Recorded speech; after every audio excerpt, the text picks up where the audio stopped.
they not call it the All-Star break and ask to get LeBron James? They did. So they knew right then that they wasn't good enough. They knew that they needed to add pieces. Draymond knew it. Steph Curry knew it. Who was going to be included in that? Probably Klay Thompson. Probably Jonathan Kuminga. They didn't do it. You know why? Because they're holding on with emotions. This was Big Perk ranting about how the Golden State Warriors suck this season, just a few days ago on ESPN. But as history tells us, whenever this man has spoken ill about the Dubs, good things would usually come upon Steph Curry and his crew. So I find this clip amusing more than anything. Anyway, kidding aside though, I think there's a little bit of concern growing for the Dubs right now, with their current position in the standings. I mean, it's hard to root for a team to go all the way if they're sitting at the number 10 spot in the West with 2 weeks away from the playoffs. But in spite of this, just like whenever Perk badmouths the Warriors, history is always on the side of the Warriors the moment you start counting them out.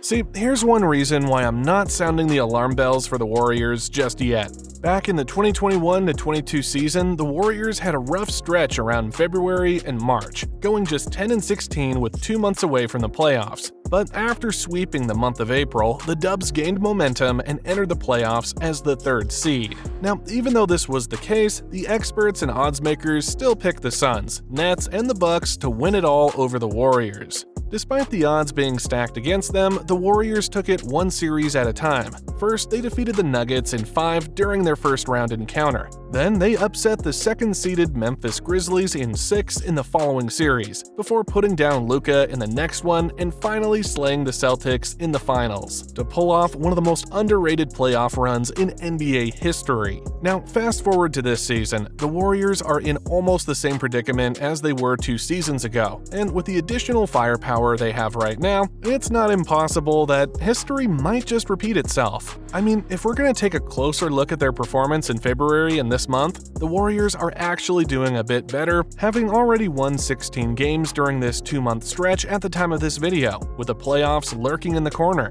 Now, obviously, nothing is set in stone here, as plenty of things like injuries, load management, and other unexpected things can happen along the way for the Dubs and to their upcoming opponents in the next 2 weeks, which could affect the outcome of their upcoming games. Anyway, based on my conservative estimations, the Dubs will definitely make the play-in tournament, but I'm not exactly sure where they would land between the 9th or 10th spot. The reason why I'm not putting them any higher than that is because the other 2 play-in tournament teams, which are the Kings and Mavericks, with Phoenix still virtually in the mix, are securely holding their positions, making sure that they keep that 3 to 3.5 gap between the 9th and 10th seed to avoid further complications. But be that as it may, let's try to break down and analyze if the Dubs really have a chance of making a monumental comeback in the playoffs and ultimately saving their dynasty. Based on where things currently stand, let's assume that there will be no dramatic changes or events that will happen in the next couple of weeks, other than the slight switch-up between the Warriors and the Lakers in the standings. With this scenario in play, the Dubs are going to be hosting the Lakers in a win-or-go-home situation,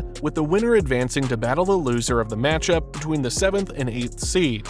Despite having a stacked and retooled lineup, both the Dubs and the Lakers are going through a roller coaster ride this season, while having a hard time being consistent on both ends of the floor. In this tough battle between 2 supposedly promising teams, I think the Warriors will gut it out and edge the Lakers because, apart from the home court advantage, the Dubs have shown that they can defeat them based on their regular season matchups. On top of this, I also feel that the Warriors still haven't forgotten what the Lakers did to them last season, so there's going to be that extra motivation for the Warriors to have their revenge.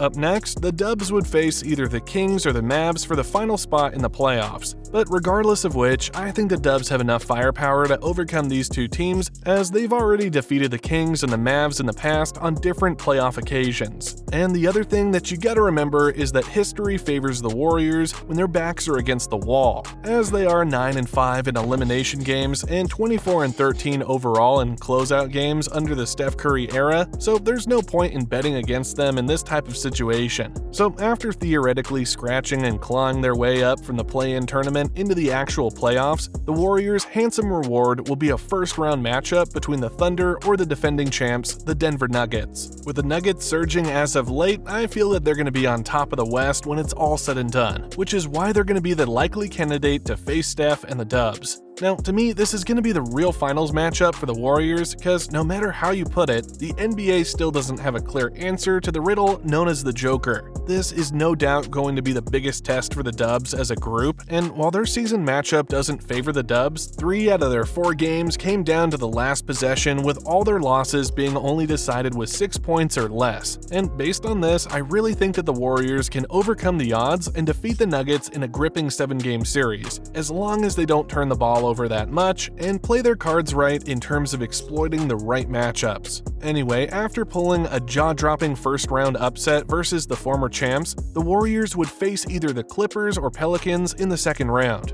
Once again, I confidently believe that the Warriors are going to come through here versus either teams, because let's face it, the Clippers have a history of choking under the bright lights of the playoffs, not to mention that the injury plague are also consistently hunting them now, and as far as the Pelicans are concerned, I don't see them besting a team as cohesive and strategically superior as the Dubs in a 7-game series. Because the truth of the matter is, even if Zion is playing well and gelling with his teammates, they lack the necessary playoff experience to win ball games under such heavy pressure. The win over the Pels or the Clips would lead to a potential Western Conference matchup against the young and electrifying OKC team led by SGA and Chet Holmgren. Now, as far as their season series goes, the Thunder won 3 out of their 4 matchups. However, just like with the Nuggets, the 2 losses that the Dubs have suffered were close calls as both games went to OT, which is why I'm not fully convinced that OKC has what it takes to beat the Warriors. And although this might sound super cliche already, the Thunder, as good as they are this season, don't have enough experience to overcome and defeat a team that knows how to win ball games at the highest level. Don't get me wrong, skills and talent can win you some ball games, but at the end of the day, it's the experience and chemistry that will get you championships, which is why I think the Dubs will have a big advantage here. So after disposing of the Thunder, this would lead us to a rematch between the Warriors and the Celtics in this year's finals. Now, obviously the NBA landscape has changed since then, and both teams have also made some major upgrades this season, so we can't just say that history will repeat itself once again. I mean, Tatum is playing like a legit MVP, while Jaylen Brown is serving as his solid second. Meanwhile, their new acquisitions this season, Drew Holiday and Kristaps Porzingis, have fit nicely and have been playing really well too, especially in terms of elevating their defensive capabilities to a whole new level as a unit. Though the Celtics look like the final boss in a video game on paper, the Dubs that won the title 2 years ago also have some new surprises up their sleeves this season. Jonathan Kuminga has risen to the occasion. JK took Poole's spot this season, and so far it's paying dividends for the Dubs as he's now slowly turning into a perennial all-star. And then the once lost and quote-unquote washed players, Andrew Wiggins and Klay Thompson, are gradually returning to their old form, with the latter having found success recently as a sixth man. Aside from these guys, the Dubs super rookies, Pods and TJD are also finding some minutes in their tight rotation and making a huge impact in limited court action. And lastly, as long as Steph Curry's around, you're always going to have a chance to win championships no matter who you're up against and how small your odds are. Given all the facts that I just laid out on both teams, I think the Warriors will pull a historic comeback, an upset of a lifetime, to defeat the Celtics and win another chip this season. Anyway, although everything that we talked about is based on theory, and the fact that no reputable expert, pundits, and sport betting sites have put their money on the Dubs to win it all, we've got to remember that the playoffs are super unpredictable. I mean, take a look at this. Last season, ESPN predicted that Boston would come out of the East with a 33.3% chance of winning the title. Meanwhile, in the West, they predicted Phoenix would come out with a 15.1% chance of winning the championship. But as we all know, neither team came out of their respective conferences. Denver eventually went to the finals, a team ESPN predicted would only have a 3.9% chance of winning the championship. And on the other hand, the Heat was pretty much the spoiler of last season's playoffs, and if you look closely, ESPN only gave them 0.9% of winning the championship. So, you see, even if the Warriors are out of contention as of the moment, there's still a chance for them to turn things around. Because, as they say, the show ain't over until the fat lady sings.